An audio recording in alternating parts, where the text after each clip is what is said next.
on reprend l'outillage conceptuel issu de notre univers, issu par exemple de l'inclusion des personnes aborigènes, et qu'on essaye de le plaquer sur le schéma, que sais-je, des personnes autistes ou de l'exclusion des personnes autistes, via la problématique de ce qu'on proposera aux personnes les plus exclues.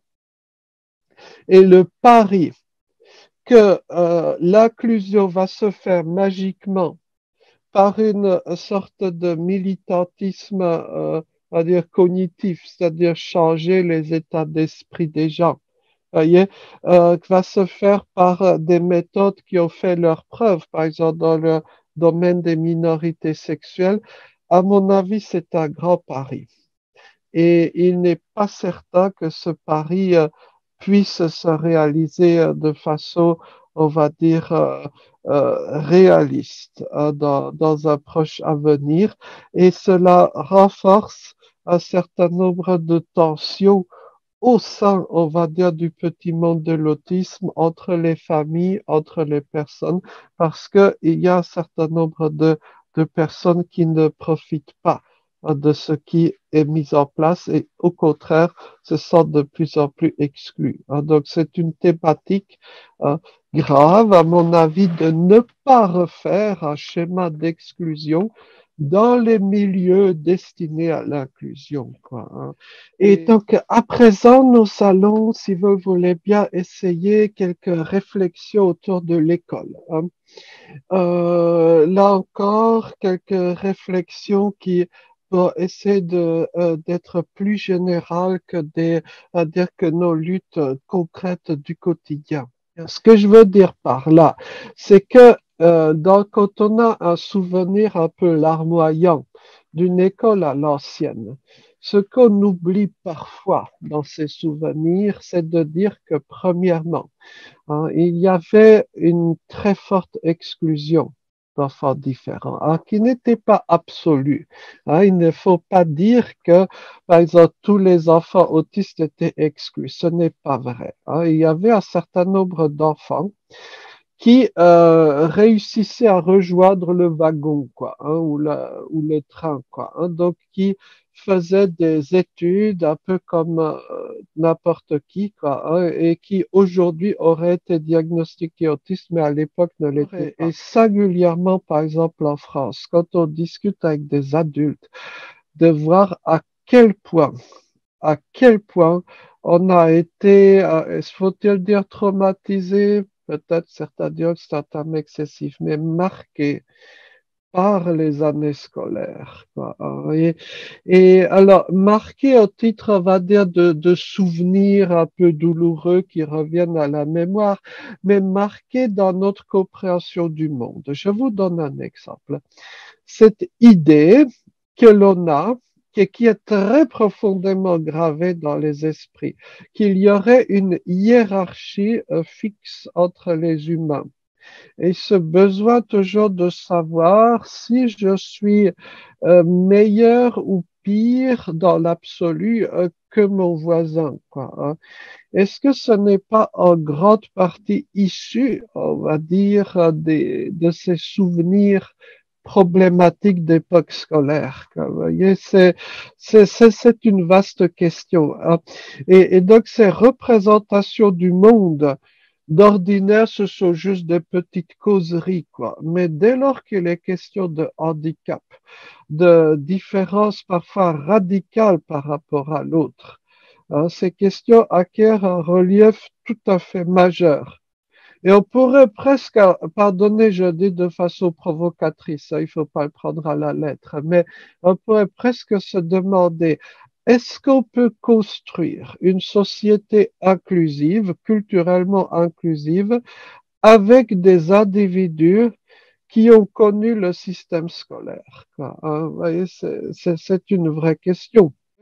Lorsque, j'allais dire, on parle des premières classes, oui, il y a davantage d'élèves en situation de handicap qu'il y a quelques années. Mais dès lors qu'on monte dans les années, eh bien, on en verra de moins en moins, quoi. Voyez? Et à ce jour, on n'a pas réellement réussi à surmonter ce point-là. Hein. Et dans le petit monde de l'autisme, on le voit de façon très caractérisée. Hein. Vous connaissez les unités d'enseignement maternel, par exemple, hein, qui avaient été mises en place par mon ancienne patronne, pour qui j'avais beaucoup d'estime, la ministre Madame Neuville. Mais j'allais dire, c'est une chose des plus respectables, mais on parle des petits.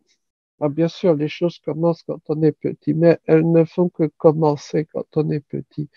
Hein. Et qu'est-ce qu'on proposera au niveau collège? On a essayé à bricoler des choses au niveau collège, mais au niveau lycée, bonne chance, quoi. Voyez. Donc, c'est peut-être cette idée que pour monter dans la gamme de la respectabilité sociale, il faut avoir une espèce de conformité sociale. Et dans le cas de l'autisme, je crois qu'on est tout particulièrement en difficulté à ce niveau-là, quoi. Une sorte d'élément de réflexion personnelle. À mon avis, en matière d'éducation, on a un grave souci par rapport, on va dire, à des fantasmes de hiérarchie, quoi. Voyez. On a de graves soucis par rapport à la croyance que c'est la circulaire administrative qui va en quelque sorte faire advenir le paradis, quoi. Hein. On a également un grave problème par rapport à l'idée que l'enseignement ou l'apprentissage, c'est pour les petits ou pour les jeunes, une sorte de sanction qu'on inflige aux ados, quoi. Hein. Passe ton bac d'abord, quoi. Hein. Puis ensuite, tu seras vraiment humain, quoi. Hein. Enfin, c'est un peu ça l'idée. Hein. Tout ça, ce sont, je dirais, de graves erreurs. Hein. Et ce n'est que si on arrive à surmonter ces blocages, qu'on pourra essayer de comprendre le terme d'éducation dans son sens premier, quoi, hein, au sens où une personne, je dirais, qui est dans un lieu, un enclos, et guider vers, envoyer ex ducere, hein, conduire hors de, quoi, hein, conduire vers, je dirais, le vaste monde, celui de la liberté, quoi, hein, voyez, hein, et ça se passe sur des années, mais il faut un lien humain, quoi, hein. Et à ce niveau-là, la question des personnes handicapées n'est pas distincte de la personne, de la question des personnes en général. Hein.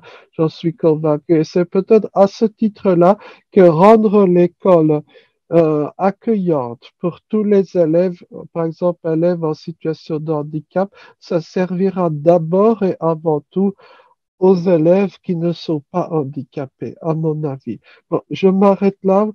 Cet après-midi, donc, comme thématique qui nous est proposée dans l'immédiat, c'est la question de l'emploi. Hein. J'allais tout simplement vous poser une question. Pourquoi est-ce qu'au travail, la place des personnes handicapées au travail sera déterminée aussi par des questions, on va dire, de morale ou d'éthique. Hein. Et dès lors, on n'en verra pas les personnes handicapées travailler. Voyez. Et cet état d'esprit a été très présent.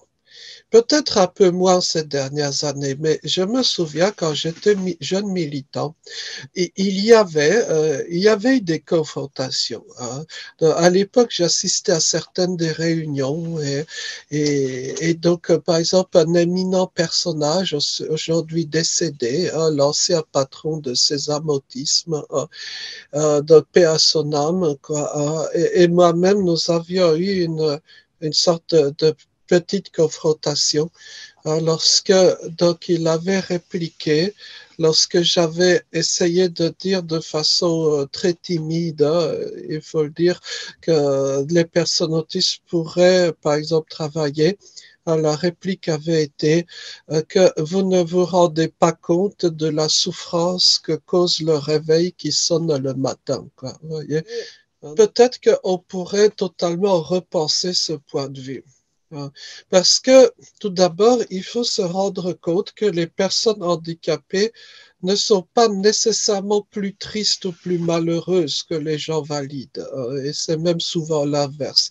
Je sais que ça choque parfois, quoi. Ça choque parfois d'entendre ça, mais j'ai été très frappé de constater à quel point des personnes dites valides qui en principe plus ou moins avaient tout, étaient dans des situations de détresse personnelle très graves, alors que des personnes ayant des handicaps marqués avaient un certain équilibre psychologique ou personnel, quoi, hein, sur l'emploi des autistes. Hein.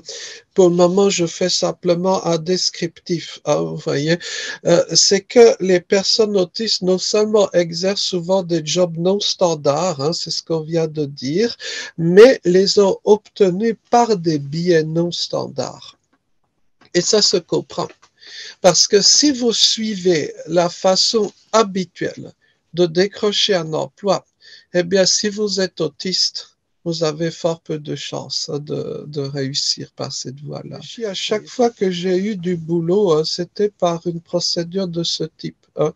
C'est-à-dire, suite à une rencontre au hasard d'un couloir entre je ne sais quelle personne éminente et moi-même, et que cette personne dise, ben, je te garde, quoi. Vous voyez? L'ennui, c'est que ces rencontres-là, en général, ne se font pas. Les personnes autistes restent souvent loin des yeux, loin du cœur des décideurs, hein, et donc avec les conséquences que l'on sait, hein, en termes de non-emploi. Monsieur Dufresne a développé le concept de thérapie par le travail. Euh, Évidemment, c'est un peu taquin. Hein. Bon, il aime parfois taquiner les gens, hein, lorsque, par exemple, en conférence publique, dit il faut exploiter les autistes, etc.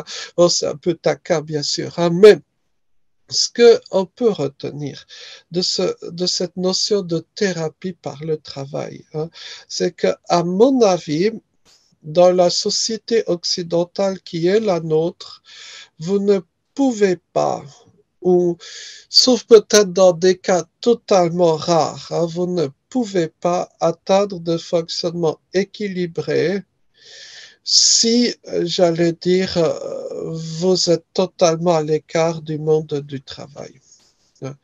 En fait, le travail, aujourd'hui, n'est même pas une question d'avoir des sous à la fin du mois, quoi.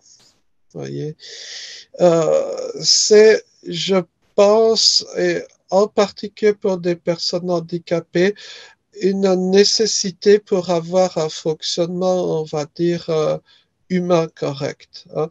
Euh, euh, Tout d'abord, peut-être on peut avoir une réflexion sur, de façon générale, sur la prise en compte des besoins des gens.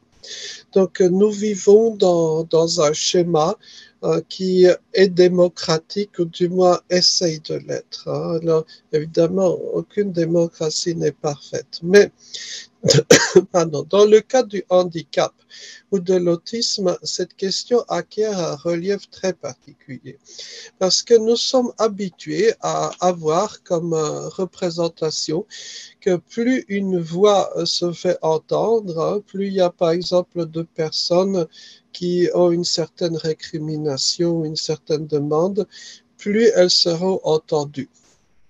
C'est du moins, on va dire, une sorte de schéma de base, hein, de la démocratie. Mais dans le cas du handicap, les personnes ne sont pas, on va dire, identiques l'une à l'autre. Comment est-ce qu'on va prendre en considération les personnes qui sont à la fois les moins visibles, les moins audibles, qui ont le moins, on va dire, de compétences sociales pour se faire entendre et se faire remarquer, et qui, justement, dans la même simultanément ont également les plus gros besoins en termes de compensation, par exemple, du handicap. Que dire d'autre sinon merci, hein, par rapport à toutes les personnes qui font des belles choses.